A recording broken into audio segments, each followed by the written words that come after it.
You're listening to Security Pro Insights.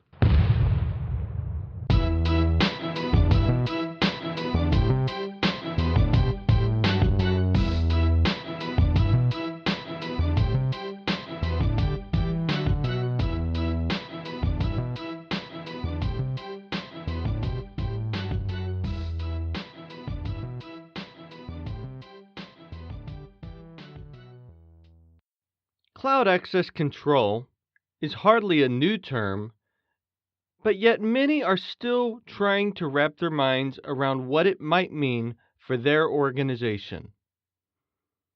Today's guest, Dave Williams, who happens to work for Brivo, is here to share some insights on cloud access control, what it is, how it works, and how you can be confident if it may work for your organization. Dave, thanks for joining the show today. Let's start by telling the listeners just a little bit about yourself. Thank you so much, Scott. My name's Dave Williams. I'm Vice President of Strategic Accounts here at Brivo. Been in the security industry for 25 years now, with the last 13 being at Brivo. 25 years. Go ahead and tell us a little more about your experience in the industry as a whole. Sure. So prior to working at Brivo, I've always worked on the manufacturing side of the business. So never worked at an integrator or at a dealer or anything like that, or a distributor. It's all been on the manufacturing side. It's a long time ago now, but I saw an ad in the newspaper right after I graduated from college for a technical sales position. And I started then with a company based in Milwaukee, Wisconsin, a company by the name of Northern Computers. Northern Computers was then acquired by Honeywell after about 11 to 12 years there at Northern Computers. I shifted over then to work at Brivo, again on the manufacturing side of the business. I'm going to jump into that bit of the story here in a second, but I want to ask you one question. It's really off the cuff.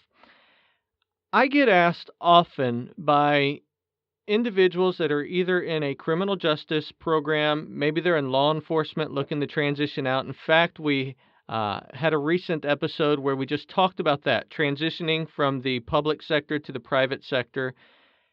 Being on the manufacturing end of the security industry, do you feel it's a good fit for those looking to transition into this industry? Could they have success representing the product side of things in our industry? Could criminal justice students as well have success? What are your thoughts regarding that transition? Absolutely, Scott. You know, when you take a look at it, really on the manufacturing side, you do have to be a product expert, but most, good organizations today will have training programs, but it's a great place to learn and insert yourself into the industry because for a couple of reasons. Number one, the way I see it in my experience on the integrator side of the business, it is so difficult today to come in and make an immediate impact selling security, right? Because a lot of times the commission structure, the compensation plans aren't really conducive for what we would call a long runway, right? Where people can start learning and build their portfolio of product knowledge and industry knowledge. Well, on the manufacturing side of things, it's a great place to insert yourself. Number one is you can really become an expert in one particular area, whether that be, in burglar alarms, it could be fire alarms, it could be CCTV or video systems or access control, like I've been involved with. And in that case, what you're doing, right, is you've got such a broad base usually of customers that are buying the product that are then selling it to the end user, that there isn't the immediacy, if you will, to generate revenue in the first couple days or weeks or months on the job. So it's a great way to insert yourself into the industry in a lot of different roles. You could be, certainly if you've got a marketing background, you can, marketing is marketing really. And, if you wanted to take, say, a product management type position, a sales position, or a technical position, most certainly I think that would be probably the easiest way to get yourself inserted into the industry and knowledgeable. And then, at that point in time can certainly make that decision to go out to, say, the integrator side of the business and then physically sell and promote those products. Dave, you've been doing this a long time like I have, and would you agree with this, that really most success does not come from being the most technical. It comes to understanding a customer's needs and providing solutions to meet those needs. And I feel that those making a transition often understand what I'm going to say security, putting that in quotes right now, better than a lot of people who may just understand the technology. Completely agree. You know, it's really become a much different world over the last 25 years that I've been in the industry. You know, we used to train so much on the technical aspects of the product and does it have this color blinky light or does it do this? You know, all of those real technical mumbo jumbo. But really, you know, technology has evolved, and I mean, you look at the computing horsepower that you're carrying around in your pocket today. That, by the way, just happens to be a phone as well. But it's amazing what people and how far technology's come that we don't want to get in the weeds. Nobody wants to get in the weeds from an end user mentality anymore, or, you know, to understand the product. You're absolutely right. It really comes down the sales reps. It really, they need to be able to understand a sales process. And so most people, you can apply that sales process really across all different types of verticals. You can get product knowledge in a week and be as knowledgeable really as you need to be on the product to really be able to go and sell and support that product. And you're absolutely right. We don't need to get in the weeds like we did anymore. It is absolutely having a sales process and understanding that and then following that when you do get in front of those end users. There you have it, everyone. If you're looking to make a transition, the manufacturing side might be a great opportunity to kind of get your feet wet without having all the pressure that maybe an integrator might bring to you. And with that, you know, you may be thinking, how do I even get started? I would recommend some trade shows like ISC, where ASIS has recently taken place. Those shows are a hotbed for networking and creating relationships with other manufacturers. Now, Dave, with that, I want to jump back. You mentioned that you started 25 years ago with Northern Computers, then acquired by Honeywell, and I know the history of that process, but you've moved to Brivo, and really, you said that was 13 years ago, and going with my mental background of being in this industry, that's very early in the stages of cloud access control. How have you seen that transition take place, and why did you make that quick jump into what I'm going to call traditional access control into cloud access? Because when you made that transition, it was probably a bit of a risk. Absolutely. Absolutely it was. You know, the last few years, so if we hit the rewind button, my last couple of years selling a traditional access control solution was really the time, the day and age of really client server type architecture was really coming into its own. And what ended up happening was I wasn't really the most technical guy in the world at that point in time. Again, following the sales process was great, but getting in front of dealers and in front of end users, it always would go down a path that was way over my head. Just, you know, we were talking about RAID server backup and all of these different networking protocols, and it really became a rather technical sale for me in my own head of how I would go out and about and try to answer these questions. And it really was a burden on me trying to understand that product and understand how it could be sold and all the nuances that would come around a typical client server configuration. Well, Brivo, I was offered the opportunity. A former coworker had left Honeywell as well and came to Brivo. And I was looking to make a change at that point in time, and it was a tremendous risk when you look at it. Literally, we just had a couple hundred card readers online, Brivo did, at that point in time. They had Brivo was formed in 1999, started selling the product in 2002, but it was a really slow ramp up. Let's do some comparisons. For example, this is exactly down that path of where you were going, Scott. Is, you know, think about the iPhone. It just celebrated its 10th birthday. When I started in the industry, yes, people were using AOL. People were just starting, you know, companies were getting websites going and things like that. So it was a bit of a risk, but I would say it was a calculated risk in that I didn't have any field sales experience. And Brivo was willing to take a risk on me changing roles from a managerial role at Honeywell to then an actual salesperson role. So there was a little give and take on both sides. But, Brivo was the first company in the security industry to offer a cloud-based solution. So it was neat. It was cutting edge. There was a little bit of risk on my part, sure, but there was some other parameters in place with going to a known manager that was going to manage me and directly guide me and teach me. That's what made that risk worth it at that point. Well, from that time that you made that transition till now, a lot has happened in the cloud. And I said, I phrased it that way on purpose, in the cloud, because we all hear the cloud. It's almost a buzzword now. With that said, I really think there's a lot of people who are still clueless on what it really means to be in the cloud. So let's start this deep discussion on defining what cloud access control really is. Yeah, I would certainly love to do that. So when we take a look at cloud and cloud technology, a lot of people may not even realize that they're using it today. There's many different types of things that we do in the cloud. So for instance, if you want to check out the weather, you log into your computer, you've got your phone, you've got your tablet, and you go to weather.com. You didn't buy any software, you didn't have to load any software. In some cases, you might download an app, but you don't have to. You can simply go to weather.com and you're immediately sent the latest and greatest forecast. Well, the same holds true with Brivo and a cloud-based access control infrastructure.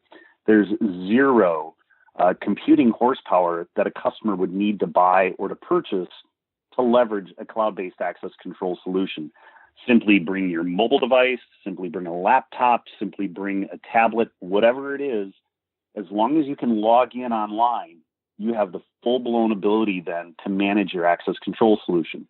So much like you might do your online banking today, where we think about, people always ask about the security of the cloud, and I know we'll get into that in just a little bit.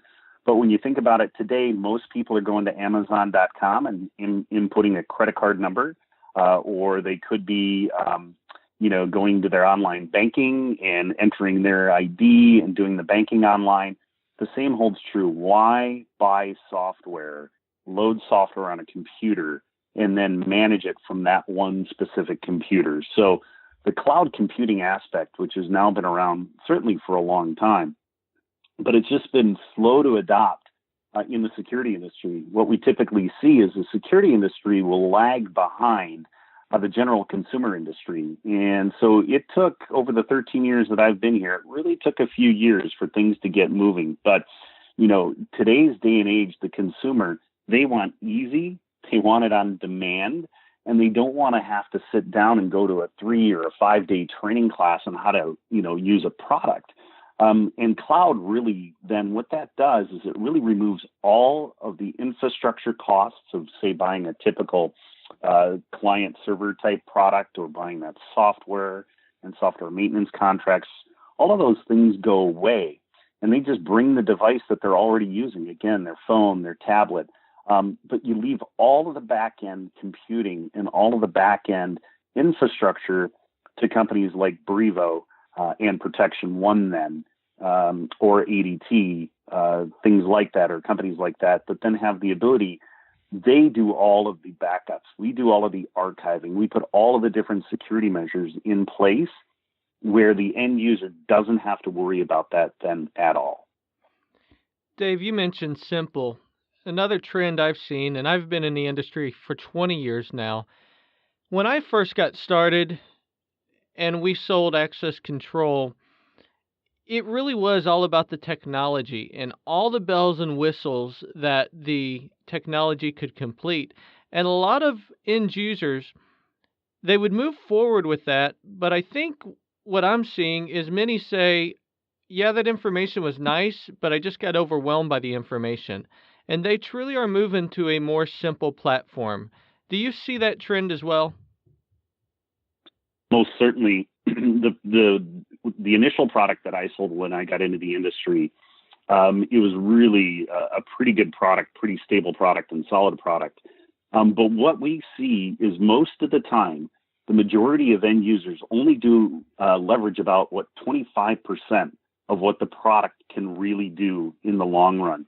And so everybody is starting to scale back instead of all of these high, crazy expectations that it's got to be this massive front end system that can do everything in the world. We really have broken it down. And our design philosophy has always been simple, safe, and secure. When you think about it, I was the last person at our company. I went kicking and screaming a couple of years ago into the iPhone world. Well, when my iPhone showed up, there wasn't a manual. I panicked for a minute. I didn't even know how to turn the iPhone on, to tell you the truth. And it's funny to hear that today. But I had to go online. I had to Google how to turn on the iPhone. Well, once I did that with no, manual or anything else like that, over the period of a couple of days, I became an expert at the iPhone. And that's the technology aspect of things. And that's really what people expect today. They don't want to have to sit in front of a complicated system and, go to training, once a year to refresh themselves on how to use it. They want it on demand at their fingertips, quick and easy to use. I want to dive right into benefits, but I'm going to hold myself back for 1 second with one other question before we do that. We're talking about cloud access. Sure. We talk about simplicity. Another term I hear often is managed access control. And can you just kind of help us understand the differences and maybe even the similarities of cloud access and managed access? Absolutely. So those are two different things. Managed access is usually when an end user is going to have somebody else manage their access control system for them. So it would be, in this case, I would say I wanted to remove a card from my system, or I wanted to deactivate or not let somebody into my building anymore. Well, I would typically then call up a managed service provider, and I would call them and say, Charlie's no longer with the organization. Can you remove Charlie? And somebody then would go online, typically or into the software program, and would then revoke Charlie's access from the building. So managed is when the end user really doesn't have their fingers in a program, but they're really relying on somebody else to do that. In some cases, they may have what we would consider like a light version where they might be able to do some things through, say, a mobile app or through a website, things like that. But a managed product is really managed by somebody else and controlled by somebody else. Typically, that would be the security dealer that does that. Now, cloud is can be really thought of in a couple of different ways. Number one, cloud itself just states where the data is housed, where the software environment lives, and it lives in the cloud. Now, cloud itself, in our case, 90% or 95% of the end users are managing the solution themselves, so it's not managed. But 5% of them are having the integrator or the dealer manage it for them. And in that case, it's cloud, but then it's also managed from the dealer perspective or that integrator's perspective. And the only difference in the Brivo world is who keeps the login and password into the account. So we can have multiple levels of people logged into the interface, or what we call administrators. Now, you can limit perhaps what an end user can go in and see and do, and they would have to then, say, call that provider if they wanted the provider to manage it for them. So cloud and managed are absolutely two different things. Two different things, and I think often are thought of in the same. So I appreciate you separating that and helping us understand what each one is. For those, though, who might work in what I'm going to call a network-controlled facility or an IT-controlled facility where they have an IT team that really does not like them putting devices on their network and they're difficult to work with, I would think that this would be an opportunity to have the best of both worlds with cloud and managed, because in a managed environment, an IT team might be resistant to allowing that provider to hit their network.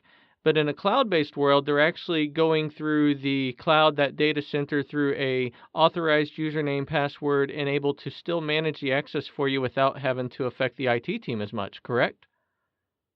Absolutely. That is absolutely correct. And in some cases, one of the things that we talk about rather regularly in our world, in the Brivo world, is there are other cloud-based access control products that are on the market, certainly available today. One thing that's a little unique about Brivo is, when we do get those IT people initially involved in a conversation, they are very protective of their network, and they should be. I mean, that's exactly why they're on board at those organizations, and really, frankly, that's what they're paid to do. But one of the things is to make sure that customer understands the security of the hardware that's being installed on their network. So, we have an information security white paper that we typically share with IT professionals really early on in the decision-making process, because that is absolutely something that they're going to want to talk about. And in most cases, after we talk through that and talk about that level of security, they will allow our products to actually go onto their network for a number of different reasons. Or there's also cellular capabilities, surrounding access control products today as well, that you can simply connect a cellular modem to the controller. If that IT professional still, at the end of the day, has their beliefs and we can't sway them, that's okay. We can also put cellular-based solutions then in the facility and not even have the controllers touch their network. Years ago, that was the most exciting thing to me about cloud access, was the ability I could use a cellular panel, put it in a remote application such as a gate or something like that, and actually control access without having to have a bunch of cable infrastructure put in place when there was a large parking lot in the way. Absolutely correct. And what's available today, too, are controllers now that can communicate via Wi-Fi. So a lot of times with access control, you're really talking about a small amount of data. So it's not really going to, choke up on the bandwidth or use a whole lot of bandwidth at that customer's location. So that can also help on the installation side of things today. And a lot of times, a company may have a guest wireless network for different guests that happen to come through the facility. You can now put these controllers on that guest Wi-Fi, again, completely off of, say, that corporate LAN or that corporate network. So a couple of different solutions there for them. Dave, if I can, I would like to dive into a few of the benefits. And specifically, sure, I'm going to call them resource-driven benefits. Staying away from, again, the technology conversations as much as really focusing on where cloud access can help a security group become better at what they do, to manage their operation more efficiently, to operate with a low-resourced department. We run into this over and over and over with these groups. So I'd like to just really kind of hone in on that. But what are some of the benefits to a cloud access solution? And we can talk about Brivo, we can talk in broad aspects, but how does this really help someone compared to the old traditional access that many of us are familiar with? Sure, that's a great question. So if you look back in history, we used to have a lot of companies that we would call a fixed post. So they'd have a security person or persons that would sit behind a big bank of monitors and be watching video and be watching the access control events. And there's still certainly some organizations that do that, that are in the marketplace today. But with the recent budget cuts that companies have had, with either downsizing or right sizing, depending upon how you might describe that, what we've seen in a lot of cases is access control in video and security systems are really falling on either the IT side of the house or facilities side of the house. These people have other things that they need to do. In a conventional world, usually you've got to go to a specific computer that has the software loaded on it, or buy multiple license. If you want to do a number of different things, that could be add a card, delete a card, that could be running reports. Well, think about the mobility today of people around the globe.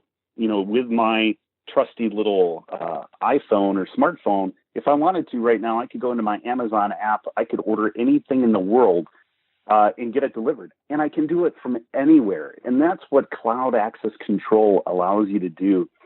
You know, it allows you to be mobile. It allows you to be literally anywhere that you want to be on the planet. We've actually had people log into the interface leveraging the Wi-Fi on an airplane at 35,000 feet doing 500 miles an hour. You can do that with a cloud-based product. With a conventional product, you cannot.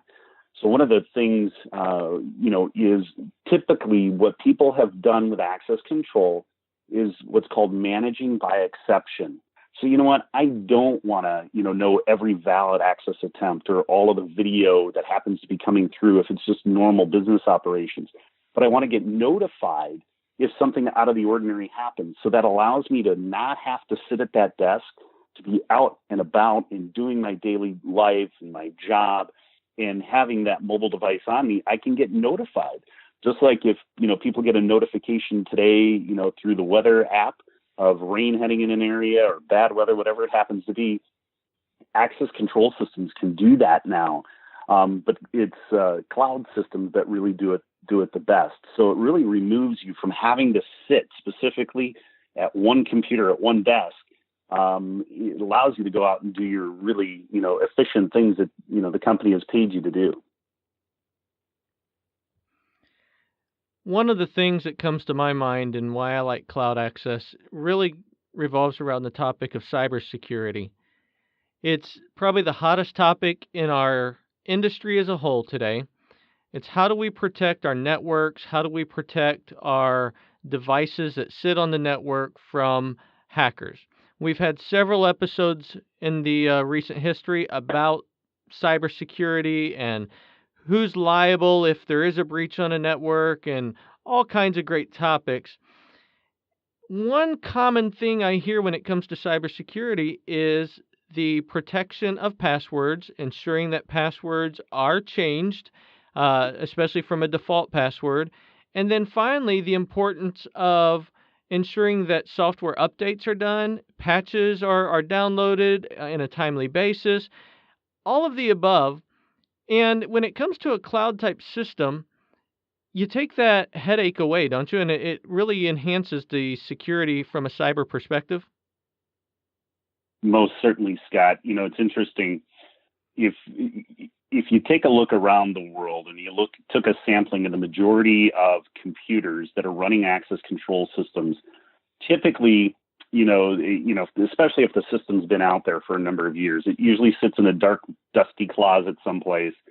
Well, it's probably one of your greatest vulnerabilities on that company network if you're an end user, because you've got to stay up. If you've got a local computer at your facility, you have to make sure that computer is patched, that you've constantly updating the security levels, because we're always playing leapfrog, right, with hackers that are out there today. And, if I choose not to download a new update to my computer, or, I forgot to download an update, or I don't have automatic updates turned on, that's a tremendously vulnerable point on that network. You're absolutely right.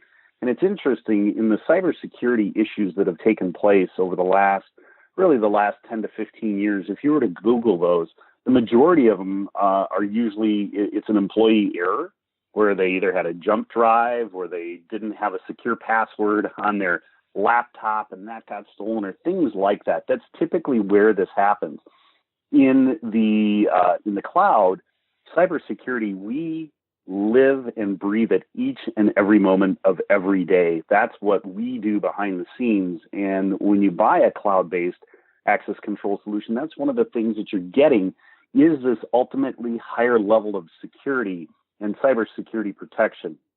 When you think about all of the banking that is done today that's done online, when you think of people buying and selling stocks that are online, all of those types of things, buying product on Amazon with a credit card, things like that, cloud-based companies you'll typically find are usually more secure than what anybody's doing in that company or within a business on that network. And cybersecurity really takes on two different perspectives, at least in our world. Number one is, are the devices, the physical hardware devices, are they secure on the company's network? because we have seen some vulnerabilities in products that have been hung on the wall that, as you mentioned, nobody changed a password in it or didn't change it from the default, which is a vulnerability. So we worry about the hardware on the network and its security, and then also the cybersecurity side of things in the cloud as well. So cloud companies can much more readily and easily, make broad brush changes to everyone that's leveraging that product. If I were at a conventional manufacturer still, and let's say we found out a vulnerability in our product, well, I would have to send out, a disk to every end user to help them get them patched. And so would they even know what to do? Well, with Brivo, we do in other cloud-based companies, we're going to do occasional releases. At Brivo, we do about 12 to 15 a year. And so as we find the vulnerability, we can implement that immediately for everybody across the entire domain or across, everybody that has access into it. Much like when you log in, and, I love to continue to use this example, but much like if you log into weather.com, I'm not going to get my forecast from 2 weeks ago. I'm getting the most up-to-date forecast at this point in time. And that is true of any cloud-based access control product. You're going to always be served up the latest and greatest. So we can make broad brush changes quickly, immediately, and again, offering that higher level of security more than a conventional system. Dave, one of the questions I get most when I'm speaking with someone about cloud access, and I'm going to go ahead and let you answer it, and it's pretty simple. But what happens if my network goes down and I lose connectivity to the cloud? Does my access system stop working? Typically, it's not going to stop working. What in the Brivo world and in other cloud-based products, the controllers that are in the field are really the brains of the system. So they don't have to check into the cloud to validate. If Scott were to come to the door and present his card, that doesn't get validated in the cloud. That's down in the actual control panel that's located on site at that customer's facility. So the smartness of these products, though, is a couple things. Number one is the system's going to function 100% as of its last programming. It's going to unlock the door, lock the door. It's going to keep people in locked out of the building if they don't have access or granting access. So it's going to be completely transparent to the customer. On the back end, though, we actually monitor the heartbeat of those controllers that are in the field. And if they fail to check in, what's funny is more often than not, the customer doesn't even know if that network connectivity has been cut because it's going to function. But we can send a notification that says, hey, guess what? Your control panel hasn't communicated in X amount of time. So the panels in the field will store its memory. It'll store the transactions. So it'll remember that Scott Holman came through the front door at this date and at this time. Once that connection's reestablished, then it's automatically sent to the cloud. So no, with network connectivity, it's usually completely transparent to the customer. All right, now let's talk about this. When I have a server on my site and it's my software, it's mine. If I can see it, if I can touch it, if I can feel it, I know that it's secure. How do I know that the cloud is actually secure? I mean, I don't know what the security is like at that data center. Speak to that, because I know that's a concern of some as well. Absolutely it is. And there's so much concern around it that we've actually, in most other companies in the cloud as well, have done this. I've got about a 25-page information security white paper that talks about the level of security that we have based around our product in the cloud. I would venture to bet that most companies today, not all, you're certainly going to have end users out there that still will fight the cloud to the end, and that's okay. That's their belief to have a product that does not communicate to the outside world or to the cloud. But I would tell you today, think about what you're doing today already.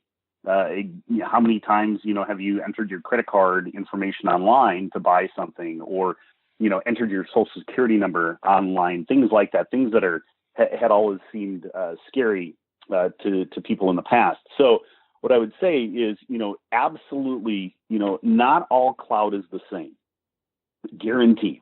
Not all cloud is the same. And in today's day and age, what you hear, we coined a term or coined a phrase called cloud washing, because it's really become dependent on the end user to do a little bit of their homework.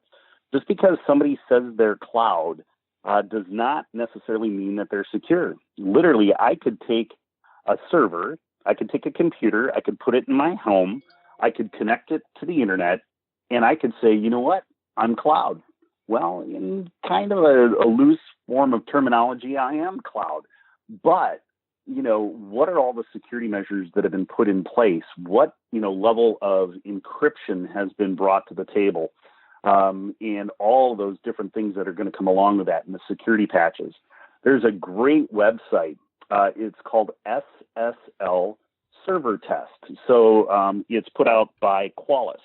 And so if you ever have the opportunity, whenever you log into a solution or there's a login page that you might leverage today, it could be LinkedIn, could be Facebook, could be your banking firm, whatever you want to do. I would suggest copying the address on that address bar and using that test. And what you'll find is it really allows you to differentiate who is really true cloud and who is just saying that they are cloud. Because just because somebody says they're cloud does not mean they're secure. So it really is dependent. And what's amazing to me is today we get more cybersecurity related questionnaires to fill out by companies, by potential end users of ours that, some of these are just a couple of lines on an Excel file and some of them are 20 or 30 pages long because it is imperative that companies do their due diligence on that. So we at Brivo typically welcome those IT professionals that say they don't want to have it in the cloud because usually they've got a pretty good reason why they don't want it in the cloud. But I think after either number one, reading our white paper, or number two, just understanding what their concerns are, again, following that typical sales process of trying to ask a lot of questions, usually we can get the IT people on our side. It's interesting as well, when people talk about the security of the cloud and people, wanting to have it all self-contained within their walls, it's interesting, the federal government a couple of years ago went away from having email servers. They're on Gmail today, which is cloud-based. Now, certainly secure, but, the federal government said, look, why do I want to have all of this hardware, all of these mail servers that I'm responsible for, that I've got to maintain, that I've got to update, that I've got to protect? Let's offload that to somebody else. So all great questions, Scott, but, certainly conversations that our team and our staff are certainly prepared to answer and to assist in the sales process. I think I would like to remind listeners, sometimes we as security professionals tend to give our IT team a really hard time. I think we're sometimes a little intimidated about their knowledge that we don't necessarily have.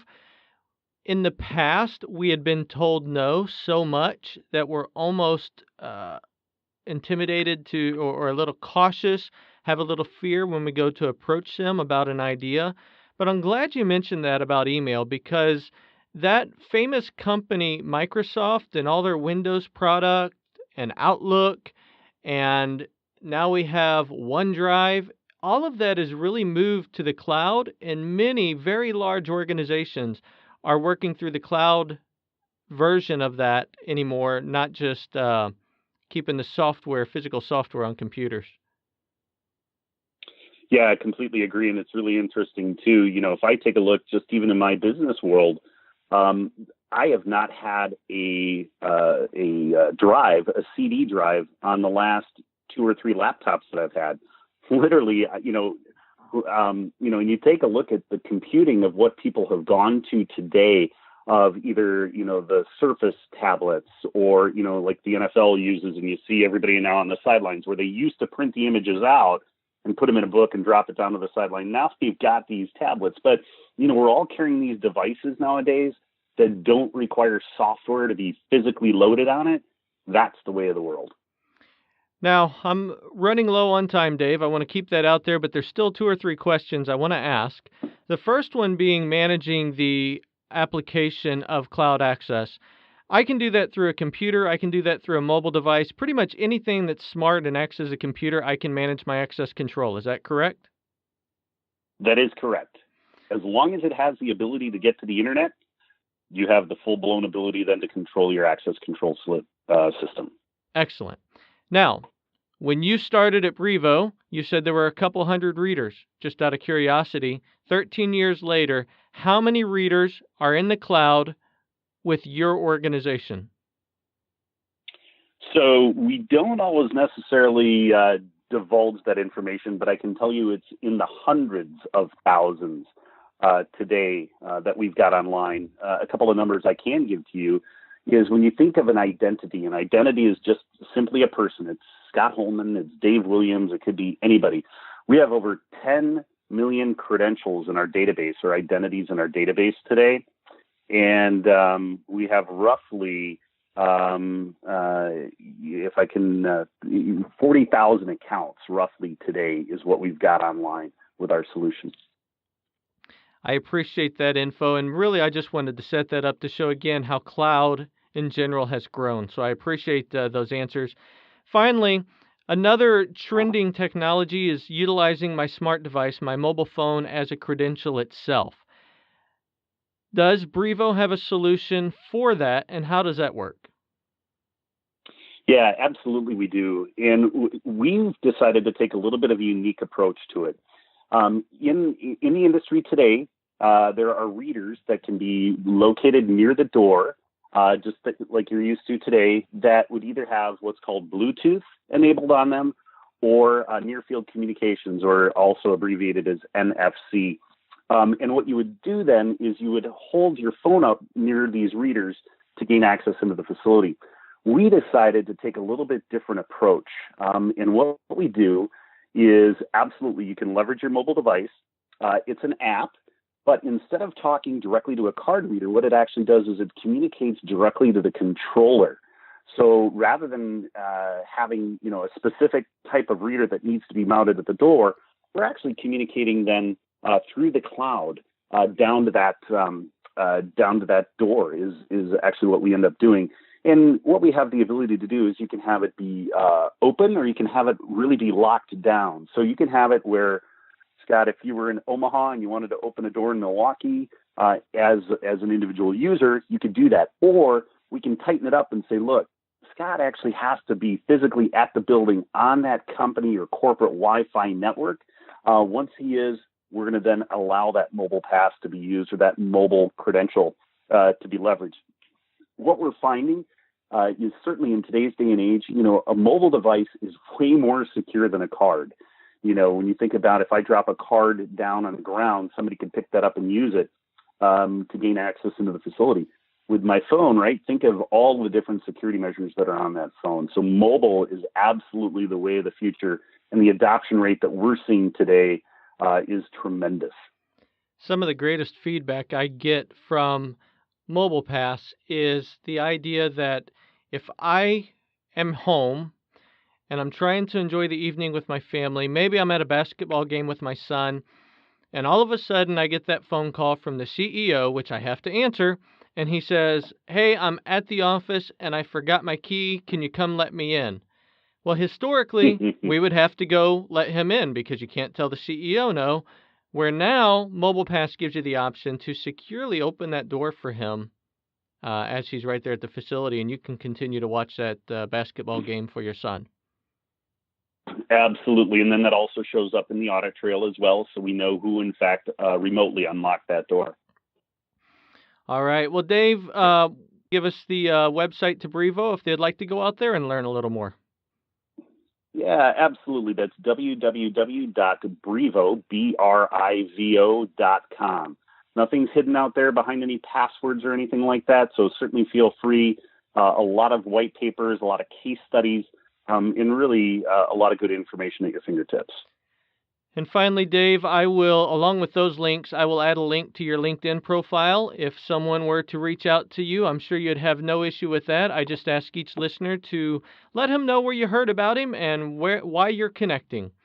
Finally, with all that said, Dave, I want to thank you for taking the time to educate us on this topic, to educate many of these users, and as they're looking at technology and how they're going to move forward into the future.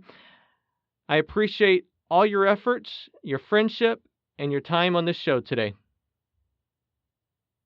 Thank you, Scott.